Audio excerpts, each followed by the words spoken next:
औज़ुबिल्लाहिमिनश्शैतानिर्रजीम बिस्मिल्लाहिर्रहमानिर्रहीम। Shujabad marriage club की दुनिया में खुश आमदीद।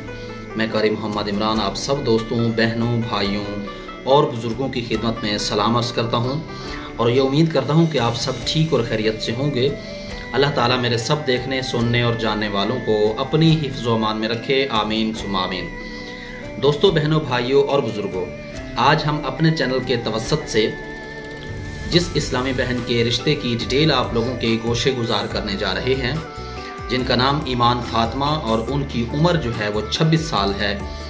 इससे पहले कि मैं डिटेल आपकी खिदमत में शेयर करूं, बता देना चाहता हूं कि अगर आप हमारे चैनल पर न्यू हैं तो चैनल को सब्सक्राइब नहीं किया तो चैनल को सब्सक्राइब कर लीजिए और साथ में मौजूद बेल आइकन प्रेस कर लें ताकि हर नई आने वाली लेटेस्ट वीडियो का नोटिफिकेशन आप लोगों को बर वक्त मिल सके। तो आइए बगैर इंतज़ार किए चलते हैं आज के इस रिश्ते की डिटेल की जानिब। डिटेल नोट करने के बाद आप हमारे साथ रब्ता कर सकते हैं सेफली कमेंट सेक्शन के ज़रिए। इंशाल्लाह हम आपकी मुकम्मल डिटेल जिस दोस्त की मुकम्मल डिटेल होगी हम इंशाल्लाह उनसे खुद रब्ता करेंगे और अपना मोबाइल नंबर देना मत भूलिएगा, तो आपसे कॉन्टेक्ट किया जाएगा। जी, डिटेल नोट कीजिए, अपने पास लिख लीजिए ताकि आप वक्त आने पर इसके लिए अप्लाई कर सकें। नाम ईमान फातिमा, उम्र 26 साल है और कद माशाल्लाह से 5.5 फीट है। और आज की पोस्टिंग नंबर मैं आपको बताता चलूँ, जब किसी भाई से पोस्टिंग नंबर पूछा जाता है तो उनको पता नहीं होता कि उन्होंने किस पोस्टिंग नंबर के लिए अप्लाई किया था। पोस्टिंग नंबर आज की 174 है और कद इनका 5.5 फीट है। रंग माशाल्लाह से खूबसूरत है और वज़न इनका तकरीबन 60 किलोग्राम तक होगा। जी, रिहाइश इनकी अपनी है, इनकी रिहाइश मुल्तान से है और बरादरी इनकी शेख बरादरी से इनका ताल्लुक है। इनका कहना है कि मेरी पहले शादी हुई थी जो कि 5 माह तक रही है। साबका शोहर एक जाहिल और अनपढ़ होने की वजह से बात बात पर झगड़ा करता और काफ़ी तशद्दुद करता था, जिसकी वजह से खुला का फैसला किया है। मेरा ताल्लुक एक अच्छे घराने से है और 4 भाइयों की इकलौती बहन हूँ और मेरे अब्बू भी एक नेक और अच्छे इंसान हैं।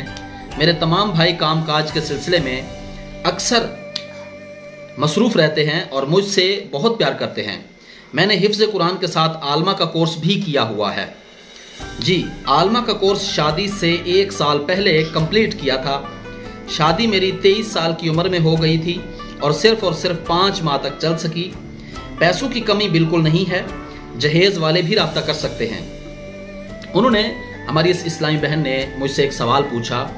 दौरान गुफ्तगू उन्होंने मुझे ये कहा कि कारी साहब, आप बता सकते हैं कि इज़्ज़त बड़ी चीज़ है या जहेज़? तो मेरे ख्याल में तो जाहिर सी बात है कि सब समझने वाले एक ही बात की तरफ इशारा करेंगे, वो यही कि इज़्ज़त बड़ी चीज़ होती है। जहेज़ की क्या वक़्त है इज़्ज़त के मामले में?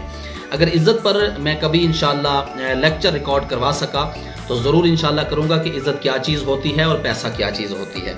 आजकल के इस दौर में तो जाहिर सी बात है पैसों से ही इज़्ज़त खरीदी जा सकती है, मगर जो लोग इज़्ज़तदार होते हैं वो अपनी इज़्ज़त नहीं बेचते।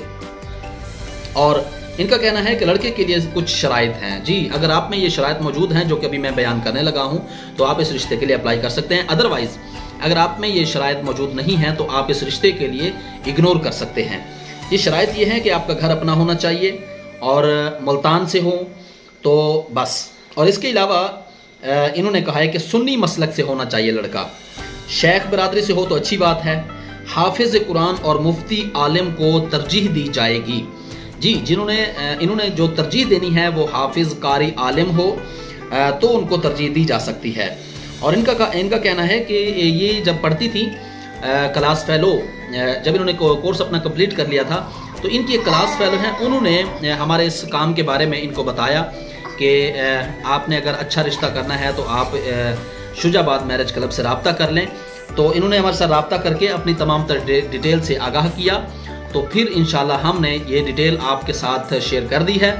तो अगर आप समझते हैं कि आप इस रिश्ते के लिए मौजू हैं और अगर आपने आलिम का कोर्स किया हुआ है या आप हाफिज़ हैं या आप कारी हैं तो फिर आप इस रिश्ते के लिए अप्लाई कर सकते हैं। मुझे आने वाली वीडियो तक के लिए इजाज़त दीजिए। तब तक के लिए अपना और अपने इस चैनल का ख्याल रखिएगा। अल्लाह निगहबान। अस्सलामु अलैकुम व रहमतुल्लाहि व बरकातहू।